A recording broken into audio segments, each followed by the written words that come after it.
Alright everyone, welcome back to another video, and today what I have for everyone is my software walkthrough for the Samsung Galaxy S20 5G. Now, being as I'm basically recording this 2 weeks after I did the A54 5G software walkthrough, and being as the S20 5G and the A54 5G are extremely similar when we talk about software, I'm only going to highlight the important things in the software and the differences of the software here. And you guys and gals can see my basic overall layout between the devices is basically the same. Okay? So let's get into this video, and hopefully you guys and gals find it helpful, and hopefully it's not too long as well. Alright, so talking about my overall layout, okay, I basically have two pages. I have a page of dedicated foldered apps with key widgets. So I have a weather widget, I have a Google Fit widget, okay. And then if I swipe over to my second page, I have my stackable Samsung smart widgets. So I have a big battery widget, and depending on what I have connected, that battery widget populates. And then I have my Galaxy Buds widgets, okay? And then after that, I pretty much have the device set up to where I have a swipe up to get into my app drawer. And you can see my app drawer is folded. And then I have a swipe down to get to my notification shade, and another swipe down to get to my quick toggles. And you can see I have all my quick toggles customized exactly the way I have it on all of my other software walkthrough videos. Alright, and this is fully customizable. I went over this customization in the Samsung Galaxy A54 5G software walkthrough, so I'm not going to touch on it again. Okay? Now, let's get into some key software features and differences between the S20 5G and the A54 5G. And the biggest one has to be this bad boy right here, Samsung DeX. Okay?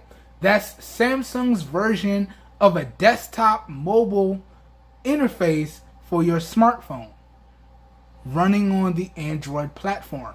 Okay, so let's say you don't have any other device but your smartphone, but you have a smart TV or you have a USB Type-C dongle, then you can plug that dongle into your TV, launch Samsung DeX, and you have a computer-like desktop environment. Or if you have a smart TV, then you can turn that smart TV in a computer-like desktop Samsung environment. Or let's say you have a tablet, you can do the same thing. Let's say you have a Samsung tablet, you can do the same thing. Okay? And that's the major difference between the Samsung Galaxy A54 5G and the Samsung Galaxy S20 5G. Alright? Now let's dive into some other settings. Okay? Moving on. Some more key differences and similarities take place in your advanced settings. But some more key differences also take place if we go into the display. Now, the S20 5G also has a high refresh rate, 120 Hertz display. Okay? And you can go in to your display and change it. Okay? The same way you can on your A54 5G. Right? But the difference between the two is the S20 5G has a variable refresh rate. So depending on what you're doing, it will adjust it to save battery. Whereas the A54 5G does not have a variable refresh rate. So you either have it on all the time or you don't have it on. Okay? And honestly, like I said before, I honestly can't see the difference. So I always turn off the high refresh rate. I much rather have the battery savings. Okay? So that's a difference, but that's also a similarity between the software and the settings on the S20 5G and the A54 5G. Okay? Also, if we get out of the display settings and we go into advanced features, you can see we are going to have a lot more customization on the S20 5G versus the A54 5G. Okay? Just slightly a little bit more. The biggest difference here being we don't have Samsung DeX support with the A54 5G. We do have Samsung DeX support with the S20 5G. Okay? But you can also see that the rest of this is basically the same. So we got side key functionality, basically the same. Okay? We got motion gesture functionality, basically the same. Okay? We got one-handed gesture functionality, whether you're using your swipe gestures or your buttons, basically the same. Okay? Screenshot and recording, basically the same. You get the idea. Video effects, basically the same. Floating, your launcher effects, your dual messenger, basically the same. It's all basically the same. Okay? The only difference here is we have the Samsung DeX. Okay? So if we go into our other connections here, you can see connected devices, other connections. We don't have this in our A54 5G. We have connected devices, but if we click into it, we don't have the Samsung DeX. Okay? We have everything else. We have Quick Share, we have Android Auto, we have Continue On, we have Link to Windows, we have Multi-Control. We just don't have Samsung DeX on the A54 5G. We have everything else. Okay? And that, guys and gals, is basically the difference between the two. Right? You have Samsung DeX wired with your S20 5G, and you also have it wirelessly via a smart display or smart TV. Okay? You don't get this feature on your A54 5G. You do, however, get Smart View. Okay? And Smart View basically behaves the same, or I shouldn't say the same, but similar to a DeX-like experience. It just lets you mirror your display. You pair that up with a wireless keyboard and mouse. You'll have 85% of the same experience. It just won't be as clean or as optimized. Okay? So that, guys and gals, is basically the only difference is in terms of the software between your A54 5G and your S20 5G. Alright? And this is why I didn't want to do a whole dedicated software walkthrough for the S20 5G again, because it's basically the same. Alright? But I do want to highlight, if you want your applications to run seamlessly, especially the important ones, you want to come into applications, and you want to do this on both devices. So we want to go to applications. Okay? And you want to find all of your important applications, and you want to make sure turn off permissions if application is unused is unchecked, because that will automatically sleep the application if you don't use it for a while and bounce it out of memory. So if you have important applications that you want to keep in memory, you want to uncheck this option for all of your important applications. Also, you want to come out, after you've done that, you want to come out and you want to go down to battery and device care. You want to go in there, and you want to either boost your RAM Plus for more memory, or if you're having issues with memory management, you want to turn it off altogether. So you can either boost your RAM Plus, or you can turn it off altogether. And then also, you want to exclude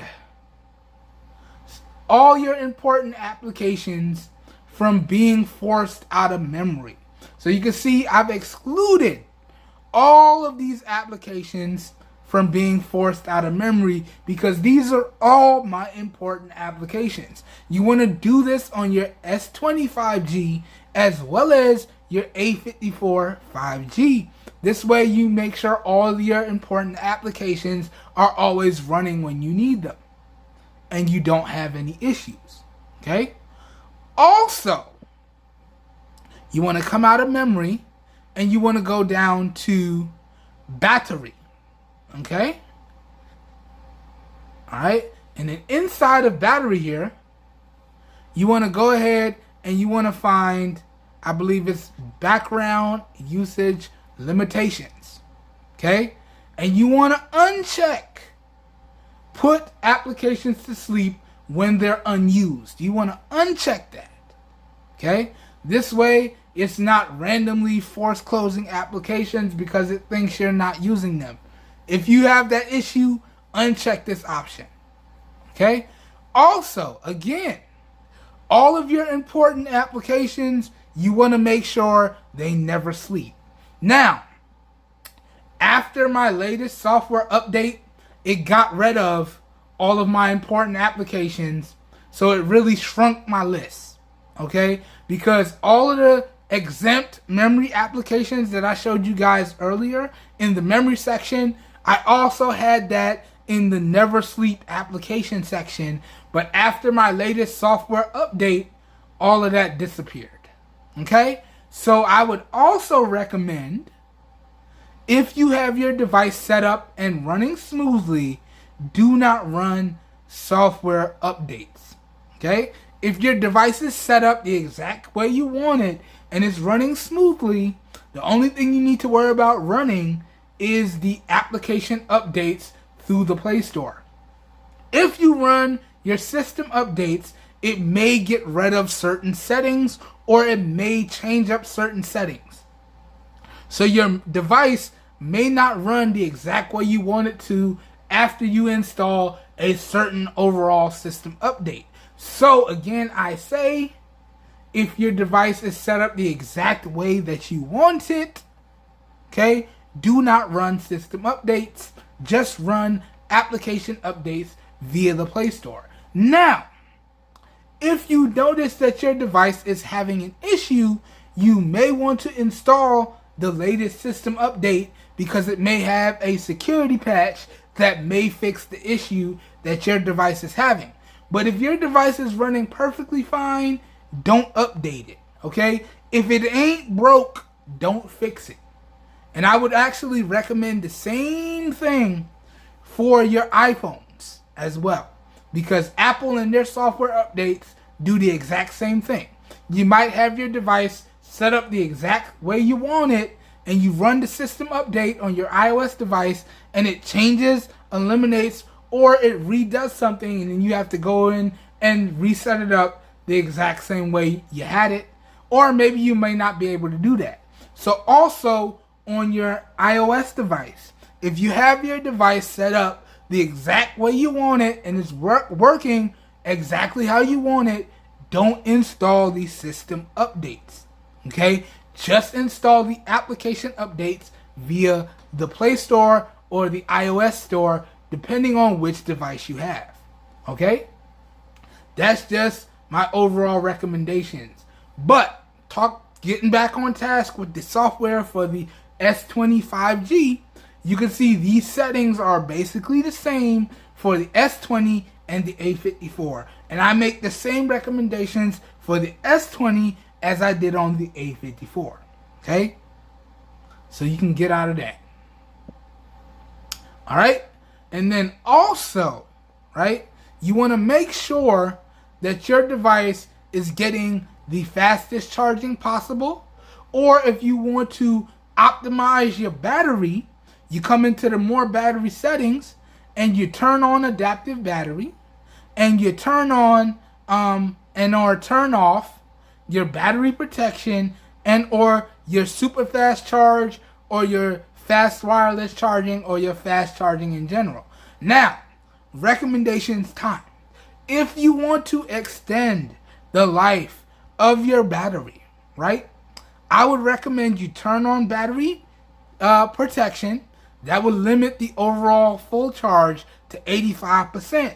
That will make the overall charge times faster because you're not charging your device to full. Also, I recommend you turn on adaptive battery. It will learn your behavior and put the applications to sleep that you don't use. That will save you battery and give you better battery life.